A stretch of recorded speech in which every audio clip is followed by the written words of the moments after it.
evening and welcome to Tucker Carlson's Happy Tuesday. We'll admit it up front, we can't get off this Martha's Vineyard story because there's just so much there. So last week, you'll recall, our Venezuelan visitors to this country, our brothers and sisters, as they're now known on CNN, took what amounted to the shortest vacation ever recorded to Martha's Vineyard.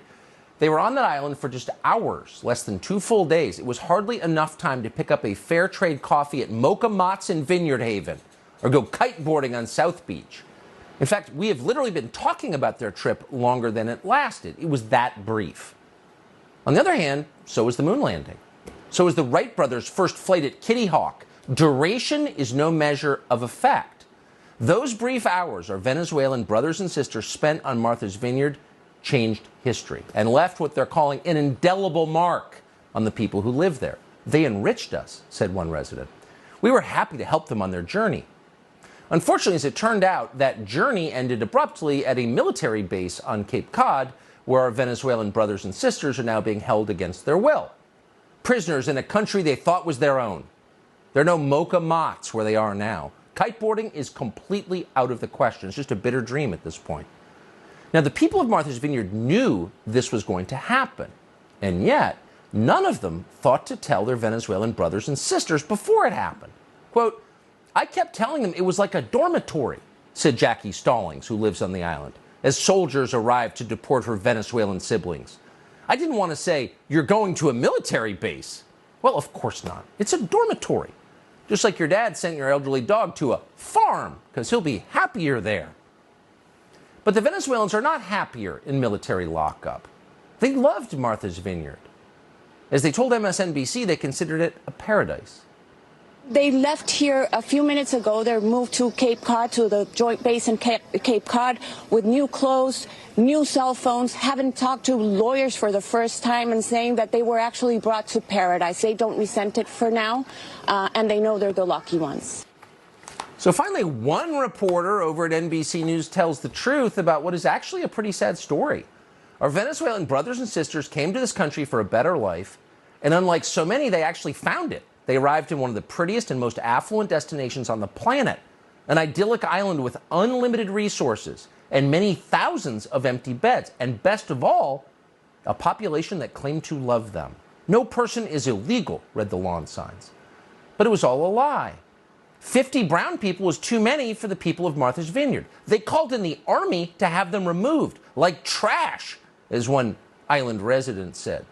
So actually, judging by their behavior and not simply by their lawn signs, which is the best way to judge people, the people of Martha's Vineyard are not especially compassionate. In fact, they're small-minded and cheap and pretty nasty, as any waiter or babysitter who works on the island can tell you. So once again, the ones who claim to be the best people are actually the worst people. Remember when Jimmy Swaggart got busted with hookers and porn? It's very much like that. The truth turns out to be the opposite of what they told you it was. It's highly embarrassing. But here's the weird thing. On Martha's Vineyard, they're not embarrassed at all.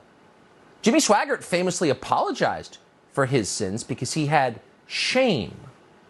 But the people of Martha's Vineyard have no shame, and so they're not apologizing. In fact, against all evidence, they're now bragging about how wonderful they are. Yesterday, Kerry Pickett of the Washington Times caught up with Martha's Vineyard's senior senator. That would be Ms. Elizabeth Warren of Massachusetts. Listen to Elizabeth Warren's version of the Martha's Vineyard story.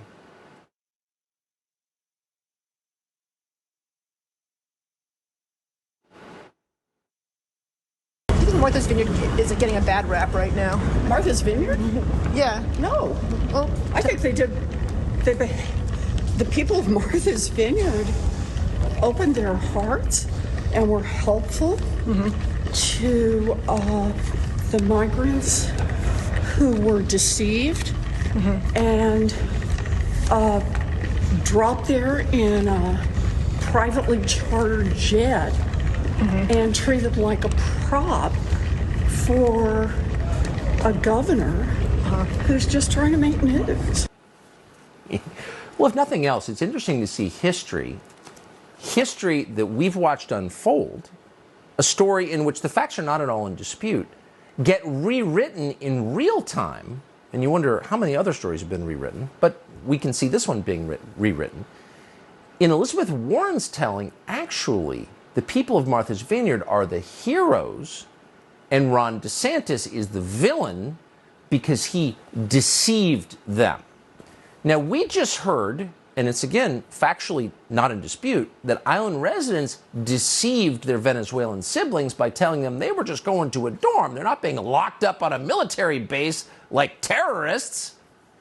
So actually, the people of Martha's Vineyard, the residents there, are the ones who did the tricking. They tricked the Venezuelans into going to a military base. But that wasn't deception. No, according to Elizabeth Warren, it was an act of love. But at some point, whatever, the people of Martha's Vineyard got what they wanted. Everything is back to normal there. The people who live there are relieved. There are not going to be 50 needing minorities in their midst to spoil usual festivities, and that would include the Food and Wine Festival.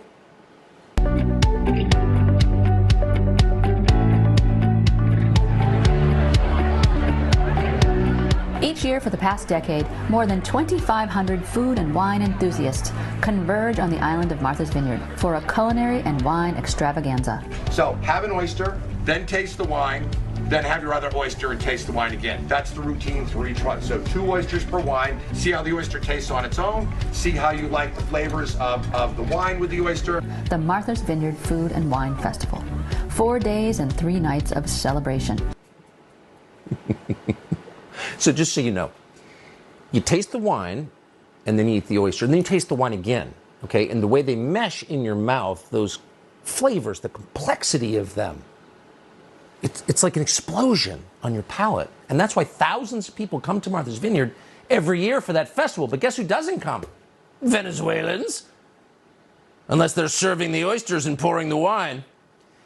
So really, we could go on at great length about this because it's just such a great story and reveals so much. But it's much bigger than the now established fact that Martha's Vineyard is populated by nasty liberals who don't tip and don't actually want colored people in their midst. That's true. We know that now.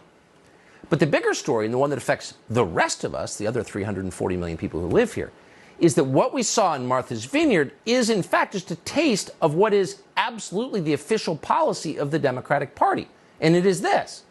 If your town votes the right way, then you get military protection. The military shows up immediately, 50 people, not hurting anybody. And the army comes to remove them. Can you imagine?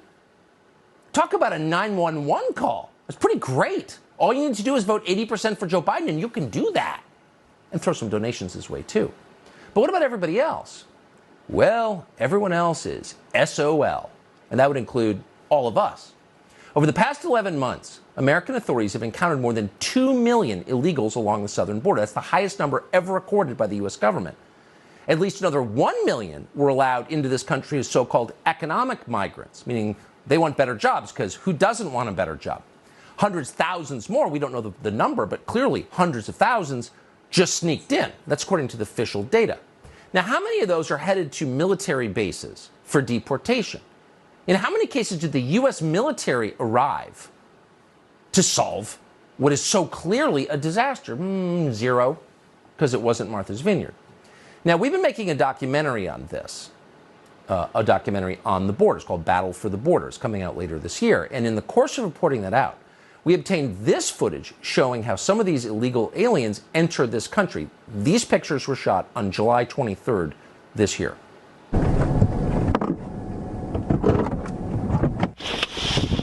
How you doing? Everyone. State Police. Where are you from? Huh? Pakistan. What y'all doing here? Keep your hands out of your pocket. You got any weapons on you? You got an ID?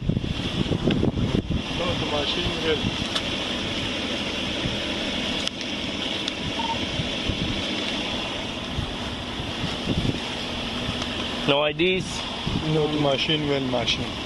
Machine will. So when people on Martha's Vineyard think of illegal immigration, they really think groundskeepers and waiters and people who work at the back end of the kitchen. People who clean up or prepare the food.